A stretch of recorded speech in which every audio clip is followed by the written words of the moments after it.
Hello, I'm Father Greg, a Redemptorist from the Denver province. I'm glad that you can join me. I would like to share some insights on redemption that we find in the Bible, especially the tradition of the Old Testament. Redemption is not a familiar word that people use, especially outside of a religious background. Growing up, I remember finding bottles that you could redeem. It was always good to find them since you knew that you could get money for returning them to the store. The bottles you did not want to find were the ones that said, "No deposit, no return." Redemption is so much more than getting money back for returning objects. However, in the time of Jesus in the Old Testament, redemption was a very important part of how societies functioned. People were often sold into slavery for debts they could not pay. Someone could come along and pay for his or her freedom, and the slave would experience redemption. There's also a spiritual meaning to this word. People can be separated from others by their mistakes or by others shunning them. This separation can be overcome when someone is able to bring these people together and restore the relationship. Redemption overcomes the obstacles that were caused by the division. The exchange of money was only one aspect of redemptive process. These examples of redemption only scratch the surface of the many meanings of this word. We must be mindful that there are various views of redemption, and for us as Christians, we refer to Jesus as our Redeemer, since he gave his life for our salvation. We would never have been fully restored to God if he would not have sacrificed his life for our redemption. This basic truth that we profess is something that we say, but how well do we understand the implications of redemption? In the Gospel of Mark, there is a phrase that is seen as a source of these statements, which people have tried to understand throughout the church's history. This passage from Mark chapter 10, verse 44 to 45 says, "Whoever will be first among you shall be the servant of all. For the Son of Man did not come to be ministered to, but to minister, and to give his life for the redemption of many." Some people became focused on atonement or ransom from this passage instead of restoration, which reflects one of the meanings of the Greek word. For those who interpret the meaning of this word as atonement or ransom, they're focusing on the action of what it takes to restore people to their rightful place in community or family. This could mean paying off a debt or doing something that makes up for whatever caused the division. It could be something as simple as asking for forgiveness, replacing an item that was broken by the borrower, or paying off a debt. By atonement, the action of someone can restore the person by making amends for whatever caused the separation.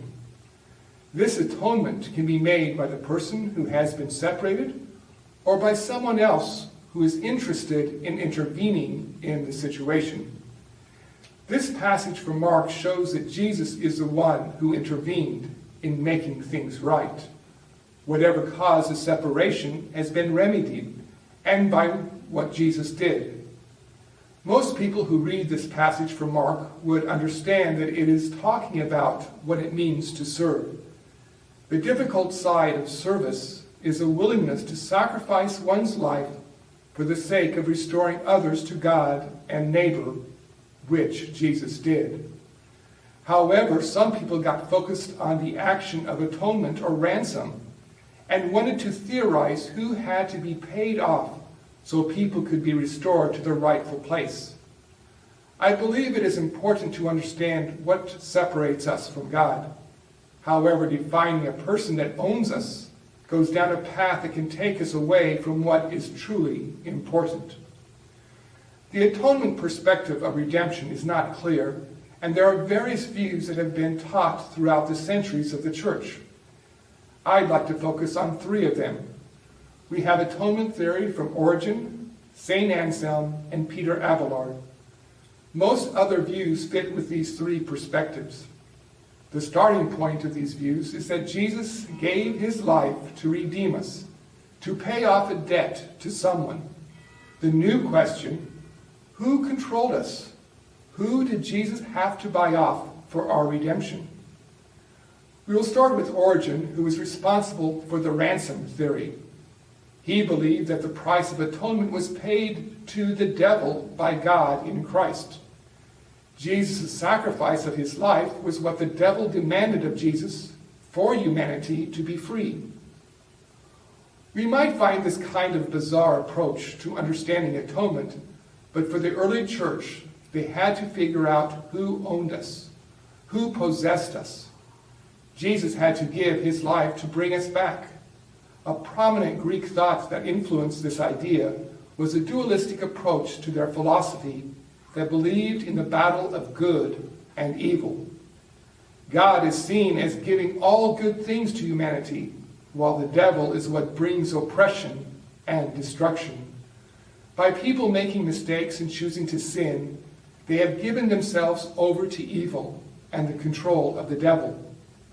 Jesus, in his own act of self-denial, by giving himself in sacrifice, was the ransom he paid to bring us back from the control of the devil. Some people still believe in this particular philosophy, or should I say theology, to describe the way they see their faith. What often happens with this approach is that people believe they are redeemed by Jesus, but the devil is still trying to win them back. These people feel that they are torn between good and evil. One moment they are in God's grace, living well, until the devil tempts them to sin, which takes them away from God. This approach was prominent in the early church because of the Greek influence. But there were many early Christians who saw God's power as more important than the power of evil. What are the attributes of evil that dominate the human condition?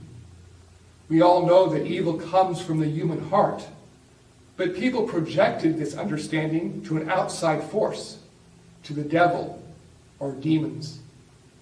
These evil human qualities were embodied in demons that always brought about destruction. These demons were both female and male and reflected the evil attributes of each of the sexes. The devil personified this evil that is found in all aspects of human society and would be able to control everyone in different ways. Unfortunately, people were giving more power to the devil or demons which they did not possess. However, the goodness of God would never have allowed the devil to control us. This perspective of demonic possession did not sit well with many theologians, but no alternative theory was presented until St. Anselm presented his approach to this problem. For St. Anselm, he knew that the devil could not control us, so he was trying to figure out the person who had to be paid for humanity's freedom. Jesus' sacrifice was a payment to someone, and so his theory of atonement, or ransom, was that Jesus had to pay off God the Father because of people's sinful nature. Justice demanded people pay for their crimes, their transgressions of the law. However, they were unable to pay off their own debt and could not be free. Jesus had to give his sacrifice for the payment against the sins that were committed. Because of the sacrifice, God could now overlook the transgressions against the law. This satisfaction theory by St. Anselm led to detrimental theological perspectives about God's relationship to humanity. It is true that we should live up to God's justice, but that justice demands that Jesus give his life for us. I know this belief is based on making amends for wrongs committed, but would a just person demand that an innocent person suffer for someone else's crime? When I was growing up, I was taught to be afraid of God. God the Father was very angry with me because of the sin of Adam and Eve, or for my own faults against justice. God would want me to be punished for the wrongs I committed. It was only through Jesus' sacrifice that God the Father was appeased. and I could be accepted into the kingdom despite my sins.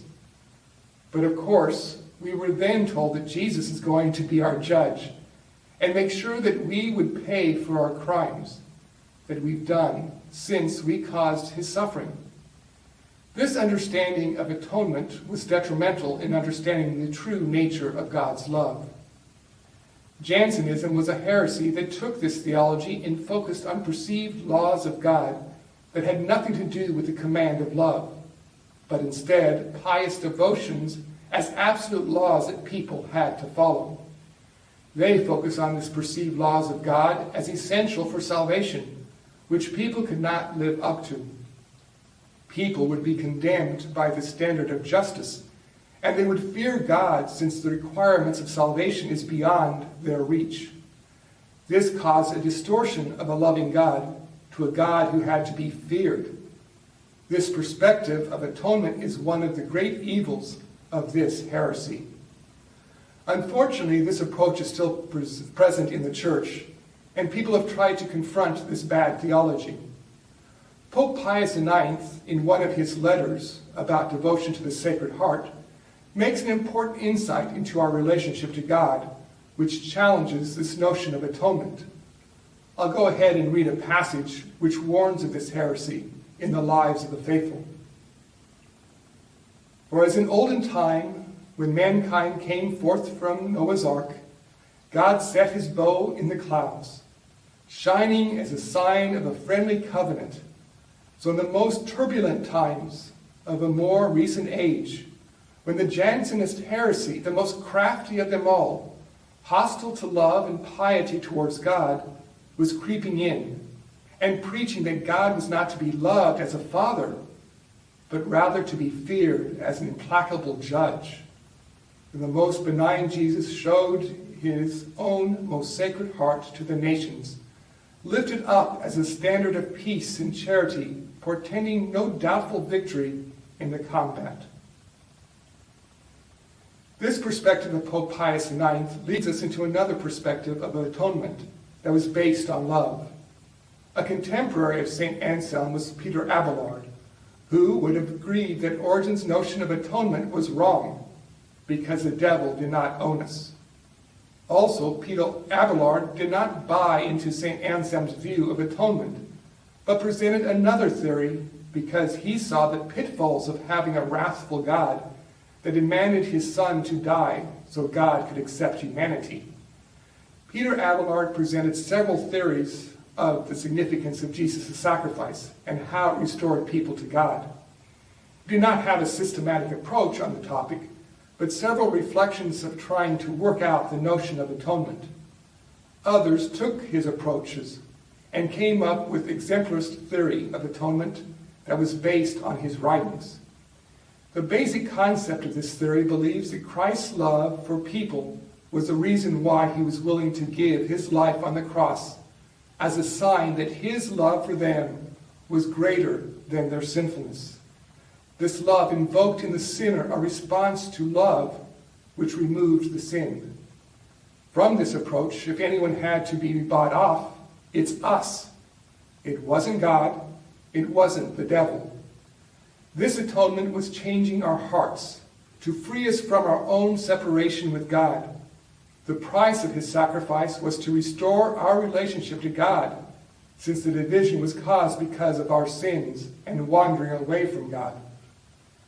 The early views of atonement that were presented keep the focus on the continual struggle between sin and grace.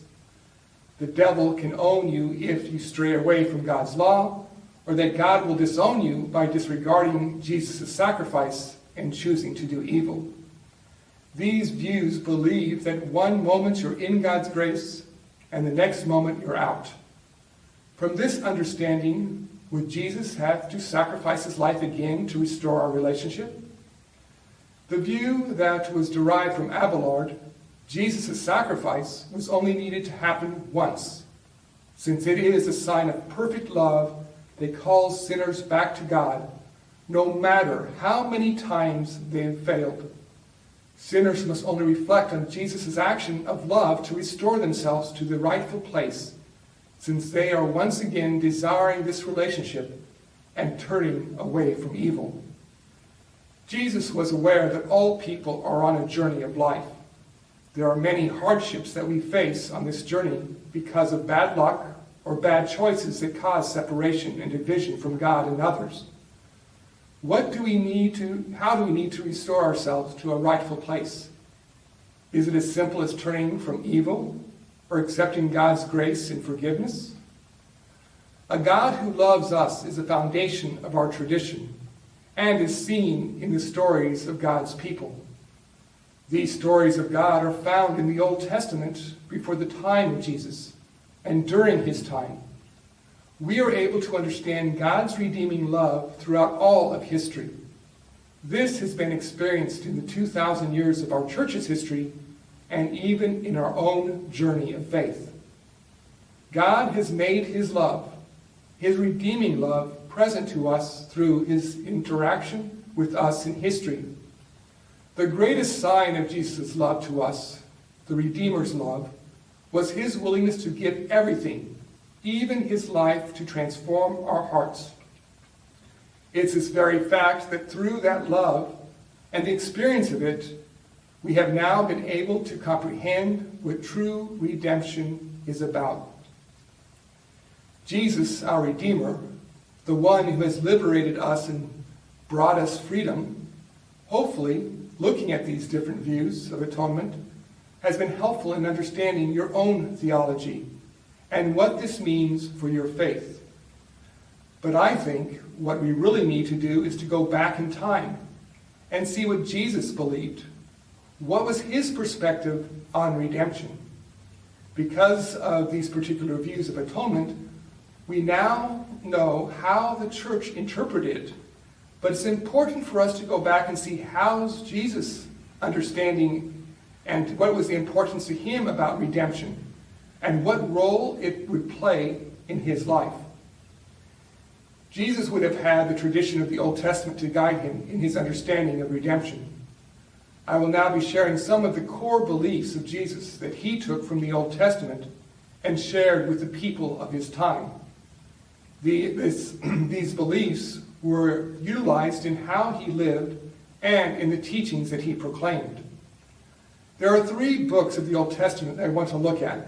The Book of Ruth, which is a story about the practices of redemption and how it played a part in everyday life. The story of Job gives a perspective of how God fits into this understanding of redemption. And of course, the book of Isaiah, which was seen as one of the most important ancient texts besides the Torah. The book of Isaiah explains how God's redemptive relationship to the Hebrew people was understood by those returning to Jerusalem. I'll be using these 3 stories to help us go more into depth of what redemption meant for the ancient people. Before we talk about the stories, we should try and understand who the people were, their situation, and their beliefs. From the time when the Torah was written, the Hebrew people did not believe in an afterlife. Once a person died, they would no longer exist, but their memory could live on in their descendants. Only the living could express their faith and seek a relationship to God. Their ancestors were important, and the living had a responsibility to continue keeping the memory alive. Not being able to have children or dying before having children was seen as a curse. This was a common reality that many people faced. Well, life was not simple. It was very hard. And you really relied on your family and clan in order to survive. We have many social programs today that take care of those in need. But in ancient times, there were no programs, but only your clan or family to support one another. Having land and being a part of a family was so important. Family members had to rely on one another to survive. If something happened to one family member, this would affect the entire family and their future. Being mindful of the deceased ancestors was important as well, because making sure that the living looked out for one another was seen as absolutely necessary for life. If something bad happened to one of the members of the family, It was important that a family member took on the responsibility to restore the person to their rightful place. Their understanding of redemption comes from this lived reality. The person who restores others to their family or clan was seen as the Redeemer. Goel is a Hebrew word that describes this person. Goel was a close relative who took on the responsibility to do whatever it takes to restore their next of kin to his or her rightful place. The role of being Goel had a pecking order by defining which family member was responsible for being the Redeemer and needing to take action. Here are some of the examples by which a person or thing would need a Redeemer. The first perspective is going to be very foreign to us because it looks at the importance of the identity from a clan mentality. They didn't believe in an afterlife. If someone had died without leaving any children, his name would be forgotten. The importance of the goel, the closest relative, was to make sure that a child would be born for the sake of that person, for the sake of his or her name. A more common example would be those captured in war. A family member who had the responsibility of being goel, the Redeemer, could fight for the person to win his freedom or pay a ransom instead. Land was also seen as an important part of a clan's heritage and future. Without land, it would be difficult to survive. Land was meant to stay within the family or tribe that they belonged to. The goel was responsible for buying the land if it was put up for sale. These examples are very different from our understanding of what redemption is, but for the ancient people, this is exactly what it meant. In using the sacred texts and retelling their stories, I think the best way to understand how they interpreted goel and the significance of this role that enabled a person to be restored to the memory of the people or restored to his or her rightful place in society. The story I'm going to use is a very ancient one and is most likely about 1,100 years before the time of Jesus, a long time before him. This story is about the great-grandmother of King David. The reason why this story was written down and preserved is because of the importance of King David. The Book of Ruth is found in the Old Testament and is a source for helping us understand the mindset of what redemption meant to the people of that time. I will need to give you a little background to understand the person of Ruth. We have Naomi, who is the wife of Elimelech. There is a drought in Bethlehem, and they go to the plateau of Moab to live. They have 2 sons that get married in a foreign land to women of that area. These sons and Elimelech die. We are not told what caused their deaths. All we know is that the 3 women are widowed. And who knows what happened? What is important, Naomi plans to go back to her kinsmen, back to her people. She tells her daughters-in-law to stay with their people. However, when Naomi leaves, her one daughter-in-law, Ruth, does not want to be separated from her. Ruth decides that she wants to follow Naomi. Where she goes, her people will now be the very people that Ruth will embrace as her own. When Naomi and Ruth return to Judea, they encounter a relative of Elimelech, who is Boaz. Now Boaz, for his part, became enamored with Ruth, but also realized that if he is going to be the Redeemer, the one who supports them, then he has an obligation to bear children for Elimelech and Mahlon, who have died. The problem that Boaz faced was that he's not the closest relative to the obligation of being the Redeemer for Elimelech. The closer relative has first dibs on being the Redeemer. I'm going to read the 4th chapter of the Book of Ruth to understand how this story ends, and more importantly, what redemption meant to the people of that time. Boaz went up to the gate and sat there. When he saw the kinsman going by, of whom he had spoken, calling him by name and asked him to sit down. He sat down by the gate. Boaz then asked 10 elders of the city to be witnesses of what he had to say. They sat down, and Boaz said to his kinsman, "Naomi has returned from the country of Moab, and she is selling a parcel of land that belonged to our brother Elimelech. I want you to understand this, and the elders that are with us. Do you want to buy the land and possess it by right of redemption? If not, tell me, since I would do so. I am second in line after you." The kinsman answered, "I will buy the field." Boaz then said to him, "When you buy the field from Naomi, you must also become responsible for Ruth the Moabite, who was the wife of the deceased, to raise up the name of your kinsman in his inheritance." He answered, "I yield up my right of redemption, for I must not cut off the prosperity of my own family. I do willingly forego the right of redemption." In former times, when the closer redeemer yielded the right of redemption to the next in line, he would take off his sandal and give it to his kinsman. The custom of Israel made the contract binding, so Boaz said to his kinsman, "Take off your sandal," and he immediately did so. Boaz said to him and the elders and to all the people, "You are witnesses of this, that I have bought from Naomi the holdings of Elimelech, Chilion, and Mahlon, and have taken Ruth the Moabite, the widow of Mahlon, as my wife, to raise up the name of the deceased in his inheritance, lest his name be cut off from among his family, his brethren, and his people." Then all the people that were at the gate and the elders answered, "We are witnesses." Boaz took Ruth and married her, and the Lord enabled her to conceive and bear a son. Ruth said to Naomi, "Blessed be the Lord, who has not forsaken this family by giving you a redeemer.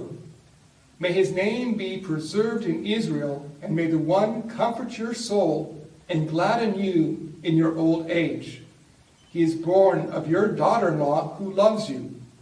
He is much better to you than if you had 7 sons." Naomi took the child, laid him at her bosom, and she cared for him. The women of the village congratulated her by saying, "There is a son born to Naomi." They called him Obed. He was the father of Jesse, the father of David. We see through this story what redemption meant to the people of the Old Testament. This story was most likely reworked when the Torah was put in its final form. The redactors attempted to explain the practice in handing over the sandal of the one who did not fulfill the role of redemption. They thought that this action made the contract binding, but in reality, this was a sign of humiliation. The one who should have accepted the responsibility for his kinsman did not live up to his obligation and must walk in shame without his sandal. Another interesting point of this story is the fact that there is no judgment on what caused the deaths of these 3 men. It did not matter if they died because of their mistakes or bad luck. Their names had to be redeemed by Boaz, for it was his obligation to restore what was destroyed. In the minds of the Hebrew people, redemption always concerned with restoring people to the rightful relationship to the community to which they belong, to their family, to the tribe, to the land. In this ancient society, for the sake of survival, relatives had to rely on one another, especially in hard times, the difficult times when people would somehow be separated from the things that were important to life. This is the foundation of what redemption meant in the Old Testament. It's about restoration. Yes, money is being exchanged because of atonement, but the Redeemer is taking whatever action is necessary to fulfill his obligation. Because of Boaz's fidelity as goel to his kinsman, their memory has been restored, and their descendants will live on their land and have a future. The next story I'm going to talk about will focus on how God plays a role in being goel to people. We'll take the story of Job. The story we have is taken from an earlier story that was told by the Jewish people much later, most likely during the time of the Greek occupation, about 200 years before Jesus. There are several new theological perspectives that have changed since the writing of the Torah. The Greek influence saw a dualistic battle between good and evil. God created everything good, while the devil was responsible for evil. This story begins with the devil telling God, the only reason why Job is a good person is because he has received blessings in his life. If he lost that, he would act in a different way and curse God. This reflects the notion of retribution. God would reward good behavior for those who do things that are right and just, while punishing those who do evil. God has given Job many blessings because of his goodness. God disagrees with the devil, but allows the devil to take away everything that was important in Job's life. The devil causes evil to happen by the destruction of his children and property. Job does not sin against God. He does not curse God for what has taken place. Unfortunately, those who should be goel to him and restore him to his rightful place begin to attack Job's integrity. These supposed friends accuse Job of doing something evil, and that is the reason why God is punishing him. In spite of the evil that Job endured and the abandonment of those who should be goel, he remains faithful to God. Job believes that God will redeem him in this life or the life to come. I will share a passage of Job being abandoned while keeping his faith in God, that is, his goel. My brethren are far from me, and my acquaintances, like strangers, have departed from me. My kinsmen have forsaken me, and they that knew me have forgotten me. They dwelt in my house, and my maidservants have counted me as a stranger, and I have been like an alien in their eyes. I called my servant, and he gave me no answer. I entreated him with my own mouth. My wife abhors my breath, and I am loathsome to the children of my own mother. Even fools despise me, and when I was gone from them, they spoke against me. They that were sometime my counselors have abhorred me, and he whom I love most has turned against me. And finally, this is his response of being frustrated with his kinsmen and people who should be redeeming him. He says, I know that my Redeemer lives, and in the last day I will rise out of the earth, and I shall be clothed again with my skin and my flesh. I will see my God. Job sees Yahweh as goel in his life, even though his friends and family have refused to accept their obligation of being goel. Job was not able to have faith in his family, who accused him of doing evil. But he knew that God would be faithful. Yahweh would accept the responsibility of being goel. God is truly his Redeemer. You might have noticed that Job was talking about an afterlife where he would be redeemed by God. This was a Greek influence that placed the possibility of redemption and retribution in a life to come.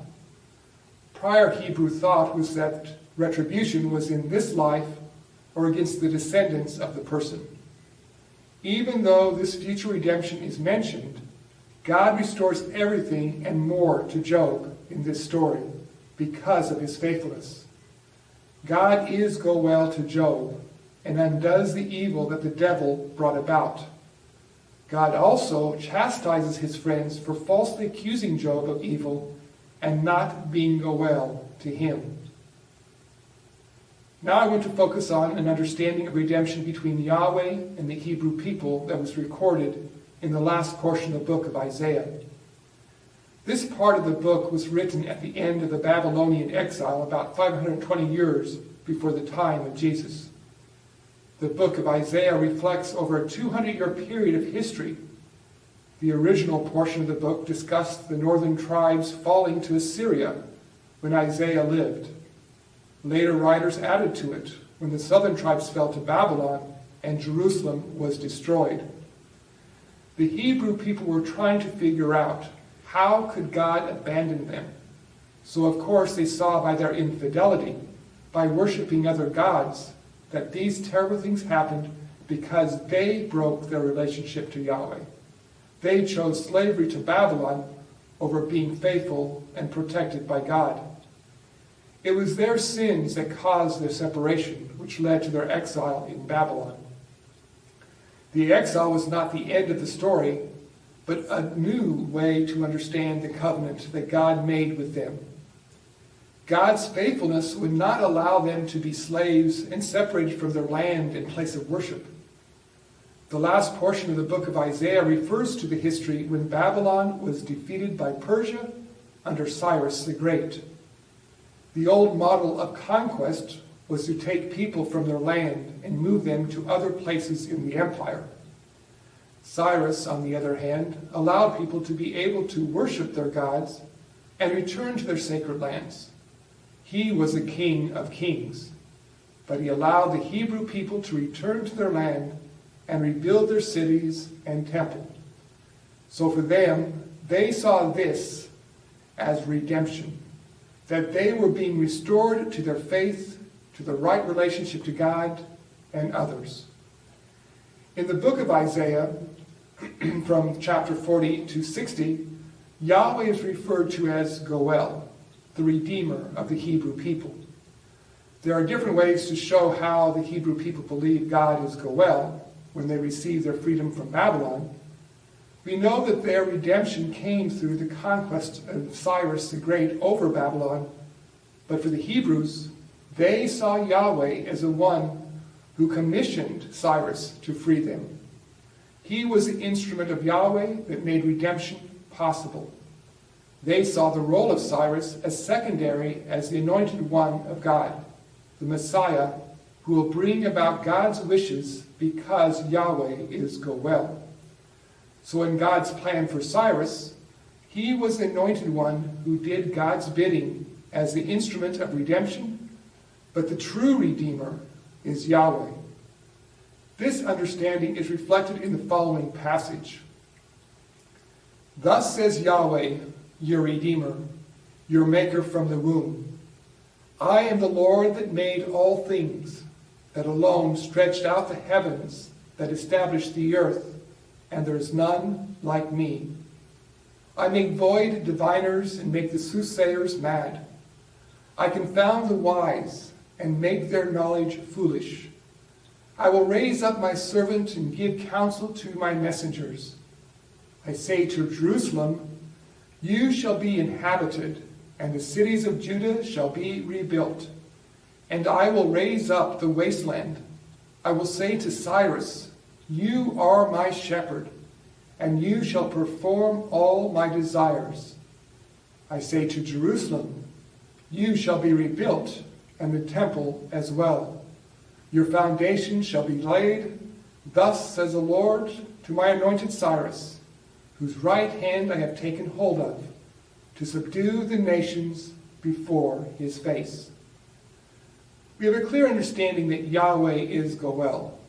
That means that God has made us a part of the family. The need for having family members to restore one another to their proper place has now been extended to God, who will take on that same role. It is not only for an individual family or tribe, but everyone who belongs to the Hebrew people.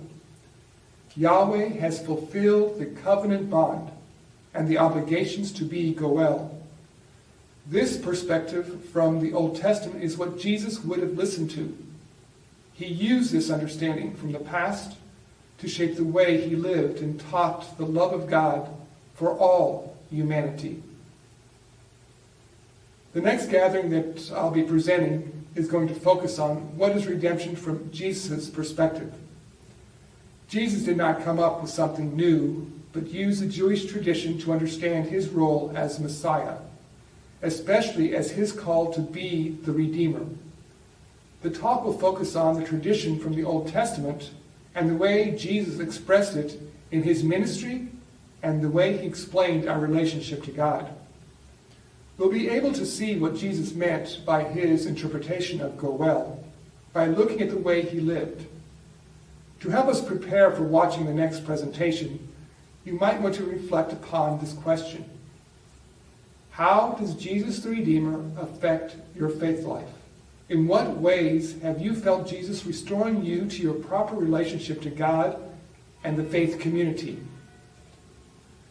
I hope these questions are helpful in your preparation for our next gathering. If you're involved in a group discussion, I hope everything is going well with your time of reflection. For those who are not a part of the group discussion but want this contact, you can form your own group for discussion or participate in a virtual group. We do have other printed material to help you with this reflection. Either way, please contact us by the following email address if you are interested in these aids. So it's pam@redemptorist-denver.org. May God bless you and help you live your faith daily.